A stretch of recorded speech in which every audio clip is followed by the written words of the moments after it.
Sementara orang lupa, tindakan kegilaan politik itu dilakukan Jokowi karena mungkin depresi, karena mungkin stres, karena kegilaan politik yang luar biasa. Mas Pram itu dipilih karena Bu Mega nggak suka sama Anies. Bu Mega kalau masuk ke dalam, ya kan pada hari ini toh, ya ada Pak Jokowi, nyaman nggak? Ada Mas Gibran, nyaman nggak? Terakhir ada Pak SBY, pesta pora lagi kan maksudnya. Kalian dengar kan kemarin perdebatan kita dengan orang-orang dungu itu, bahwa saya membuat satu pernyataan bahwa aset negara kita sudah bertambah dari 3.910 triliun di tahun 2014, kemudian sekarang di 2024 itu 13.000 triliun. Tapi mereka bantah dengan angka 2.400 triliun. 200 triliun itu cadangan devisa. Orang-orang tolol kayak gitu, ada yang percaya. Kalian ini kemudian mempercayai orang yang tolol. Silakan itu cari di googling ya, silakan pernyataan Sri Mulyani, Menteri Keuangan kita, bahwa aset negara kita di angka 13.000 triliun. Yang mereka mengatakan bahwa aset negara kita 2.400 triliun itu blow on. Yang benar itu 13.000 triliun. Katanya dia pakai data. Ya, saya juga pakai data. Bang Kumis kalau berbicara itu semua pakai data. Silakan di searching, di googling, aset negara kita ada berapa? 13.000 triliun, bukan 2.400 triliun. 2.400 triliun itu ya, itu adalah devisa kita, bukan aset negara. Ya. Kalian wah, ini loh. Aset negara Indonesia ini bertambah drastis ini.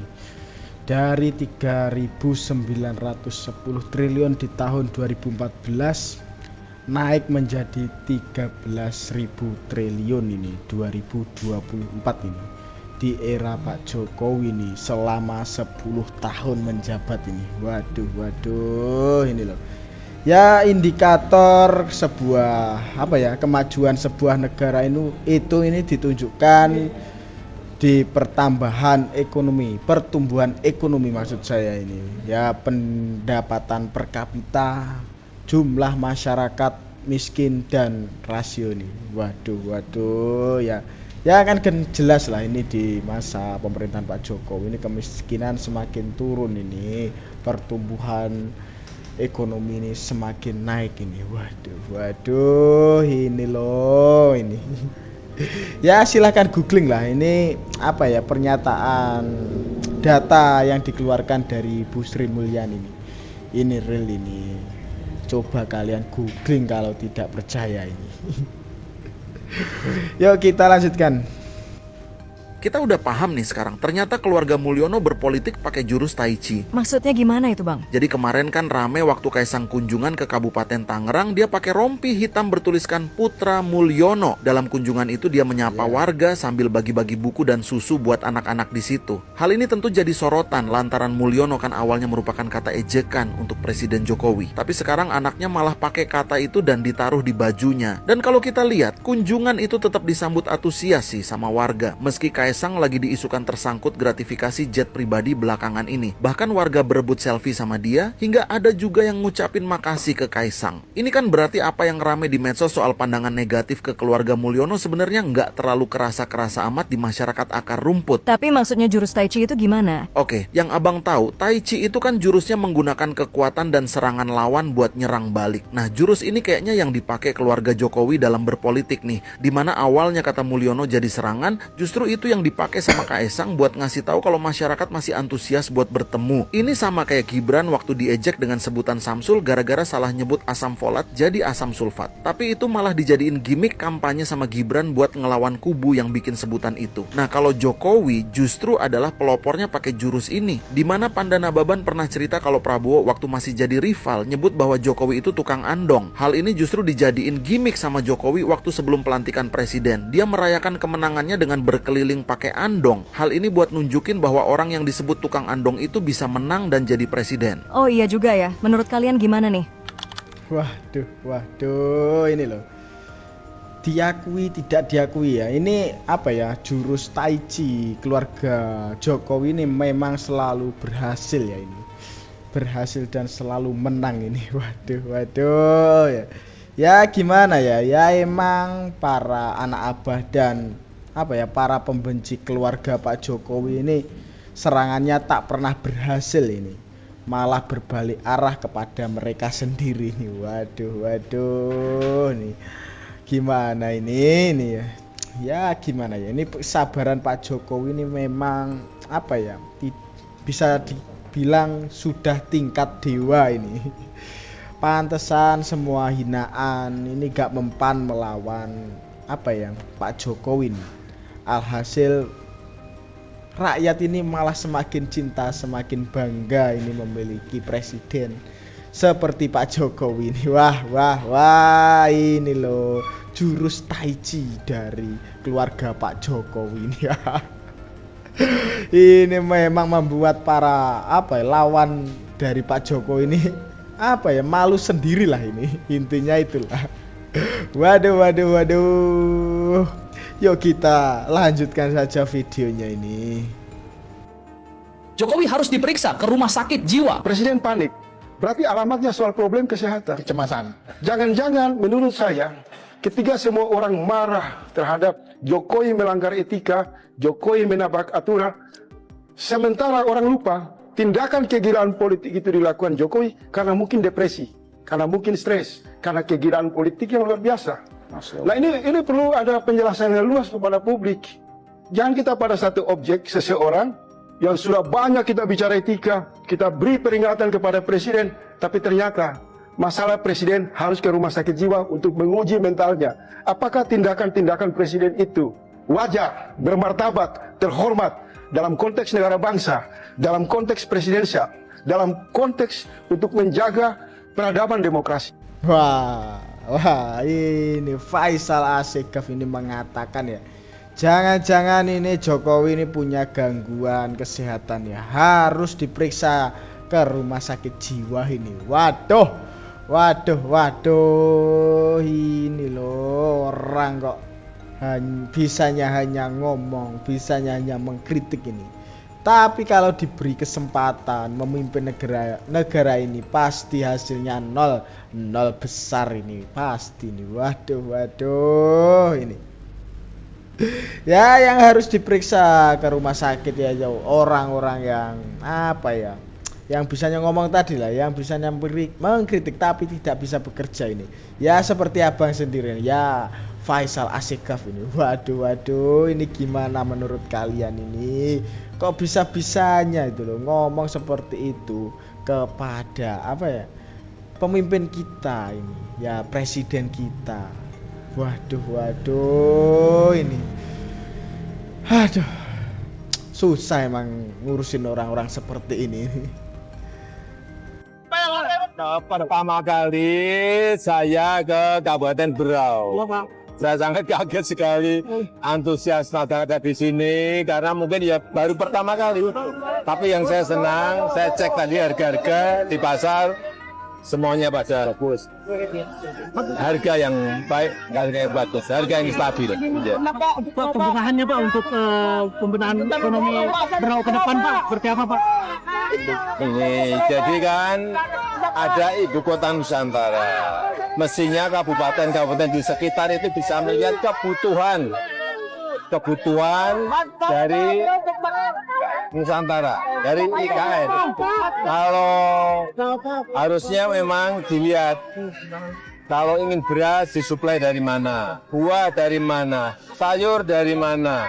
Semuanya itu adalah kesempatan, adalah peluang masyarakat, peluang pengusaha untuk bisa ikut, terutama usaha mikro usaha kecil untuk ikut berkontribusi di suplai logistik IKN, ya. Pak, eksplorasi di Berau Pak, tambang batu bara di Berau kan kemana Pak?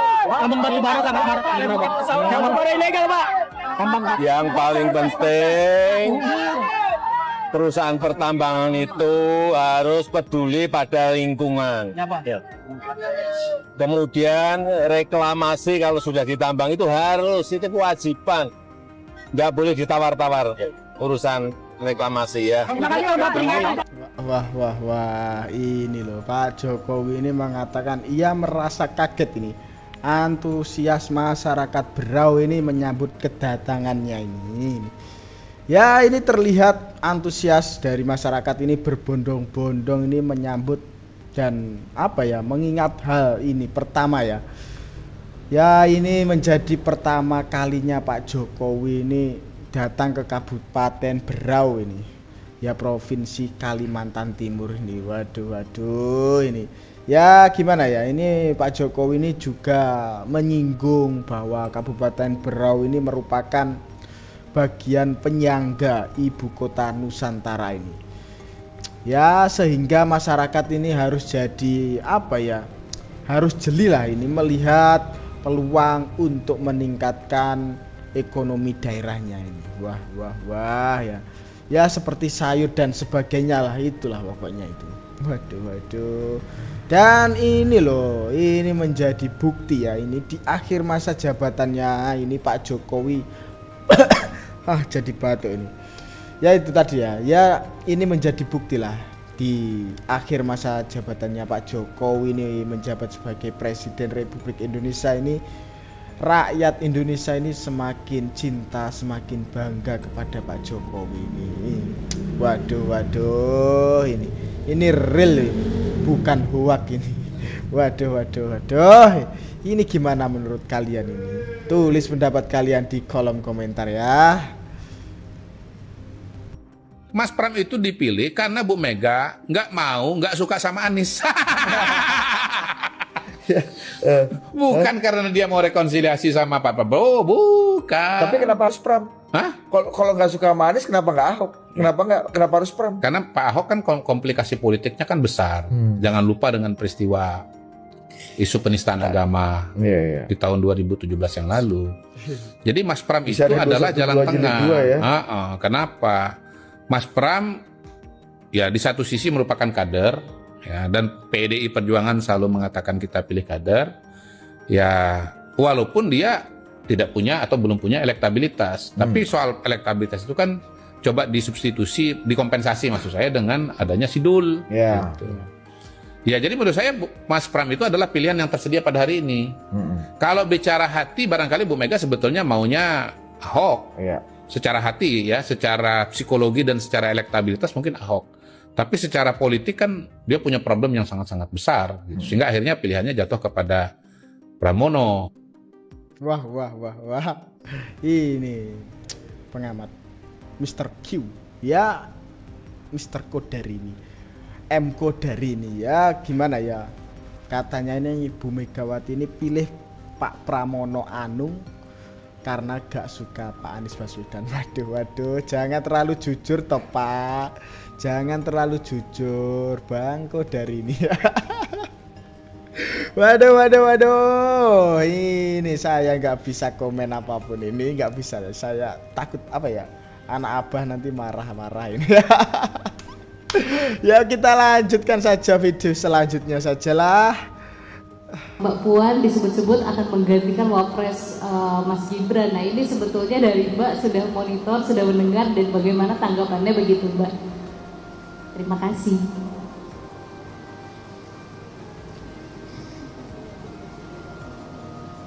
Apa ya? Ya udah itu aja. Udah ya. Tadi sempat mendengar begitu isunya gitu Mbak? Ya denger lah, pasti kan ada namanya isu ya, pasti denger. Mbak Puan. Waduh, ini loh menguat ada isu ini Puan Maharani ini, Bu Puan Maharani ini gantikan Gibran ini jadi wakil presidennya Pak Prabowo ini. Waduh, ini loh isu apa lagi nih? Isu apa lagi ini loh? Bisa-bisanya seperti itu loh ini. Gimana ini? Kok ada-ada aja sih orang-orang ini? Ini kan mustahil toh. Kok bisa-bisanya buat isu seperti itu loh? Gimana ini? Wah ini bener-bener gak ngotak ini yang bikin isu ini. Wah, waduh, bener-bener ini.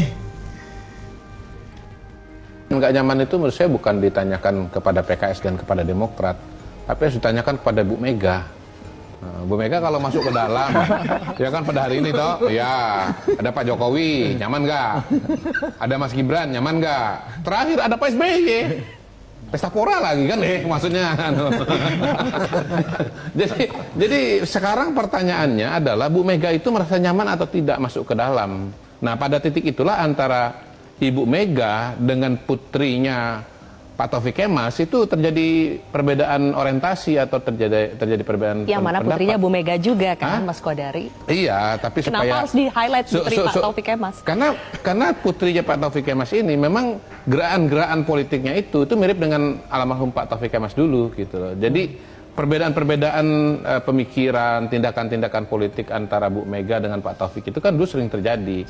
Nah, pada hari ini representasinya atau replikasinya itu bisa kita lihat antara Bu Mega dengan Mbak Puan. Oke, gitu, baik. ya. Itu pertanyaannya ya. Saya karena melihat bahwa Ibu Mega pada hari ini sebetulnya nggak nyaman, jadi sebetulnya nggak mudah juga buat mengatakan bahwa ini akan terjadi pertemuan gitu. Makanya apakah pertemuan ini memang ada di kepala Ibu Mega atau hanya di kepala orang-orang di sekitarnya? Per hari ini saya khawatir ini lebih kepada orang-orang di sekitarnya. Sama halnya dengan wacana Anies itu calon gubernur Jakarta gitu. Waduh, ini nyaman tak nyaman itu harus ditanyakan kepada Bu Mega sendiri ini. Ya ini PDIP ini masuk koalisi Indonesia Maju apa enggak ya? Masuk Kim atau di luar menjadi oposisi ini. Waduh, ini memang hebat ini. Memang aku sangat salut banget kepada Bang Kodari ini. Ya dukun politik, sang dukun politik ini. Ya ini loh, ilmunya ini benar-benar dipakai buat pencerahan yang sangat baik ini. Asli nih. Ya Pak Prabowo ini gimana ya? Harus terus memegang orang-orang seperti Bang Kodari ini, Bung Kodari ini. Ya biar bisa argumen-argumen para pembenci, para pemfitnah ini bisa dipatahkan ini. Waduh, emang ini benar-benar sangat bagus ini, sangat pintar ini Bang Kodari ini. Waduh, ini gimana menurut kalian ya ini? Iya, kalian pasti ngakak lah ini dengan oceh-ocehan dari Faisal Asegaf tadi ini. Waduh, ini gimana ini? Dan itu tadi ya sedikit informasi yang dapat saya sampaikan dalam video kali ini. Dan jangan lupa ya tulis pendapat kalian di kolom komentar. Dan jangan lupa juga ya subscribe channel Sudut Pandang. Sekian dari saya, terima kasih.